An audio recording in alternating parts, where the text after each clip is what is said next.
قرآن کریم چې الله کریم ارشاد فرمای 19 پارا دا سورۃ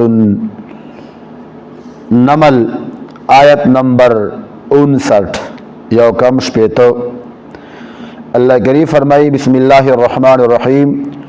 قل الحمد للہ وسلام علی عباده الذین اصطفى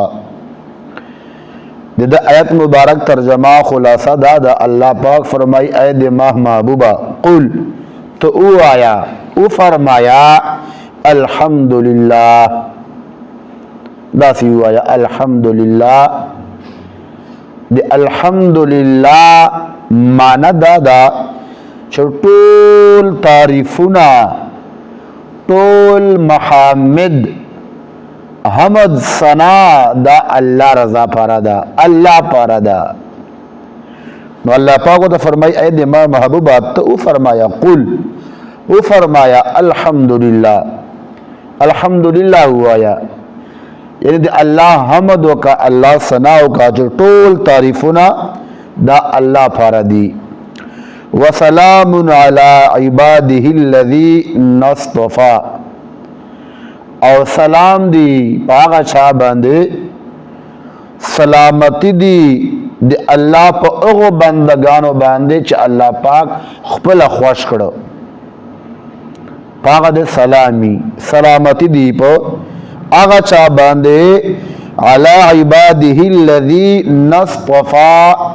چا اللہ کریم پا خپل باندے چناو کرو خوش کرو پا آغا چا باندے سلامی دا آیت مبارک تفسیر مشہور مفسر ترجمان قرآن چا غٹ نغٹ مفسر دا حضرت عبداللہ بن عباس رضی اللہ تعالی عنہ آ فرمائی پا تفسیر در منصور چھے دغ آیاتنا چھ مراد دا چھ سلام دی پا آغا چا باندے چھ اللہ پاک خوش کرو خوش کرو نو دا کم خلقو تا اشارہ دا نو حضرت عبداللہ بن عباس رضی اللہ تعالی عنہ فرمائی ہم اصحاب النبی صلی اللہ علیہ وسلم یا ہم اصحاب محمد صلی اللہ علیہ وسلم اصطفاہم اللہ لنبیہ فرمائی چھے دو آیت مبارک نا مراد دی اللہ محبوب صلی اللہ علیہ وسلم صحابہ کرام دی اغا دی ہم اصحاب محمد دی محمد صلی اللہ علیہ وسلم صحابہ مراد دی چا اللہ پاک فرمائی سلام دی پا اغا چا باندے چا اللہ خوش کرو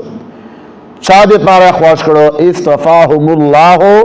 لنبیہ اللہ دا خوش کرو چناوے کرو خپل نبی پارا خپل محبوب پارا خوش کرو فرمائی دو آیت مبارک نا مراد صحابہ کرام دی چا اللہ کریم تو فرمائی اے دماغ محبوب صلی اللہ علیہ وسلم قل الحمدللہ تو او فرمایا الحمدللہ یعنی طول تعریفنا دا اللہ پارا دی وسلام علی عباده الذین اصطفى اور سلام دی پا اغا چا باندے چا اللہ پاک خوش کرو اللہ پاک چناو کرو خوش کرو پا اغا چا باندے سلامی نو حضرت عبداللہ بن عباس رضی اللہ تعالیٰ عنہ فرمائی تفسیر در منصور چھے اصحاب محمد صلی اللہ علیہ وسلم دے محمد صلی اللہ علیہ وسلم اصحاب صحابہ کرام نے دینا مرادی اصطفاہم اللہ لنبیہ چا اللہ کریم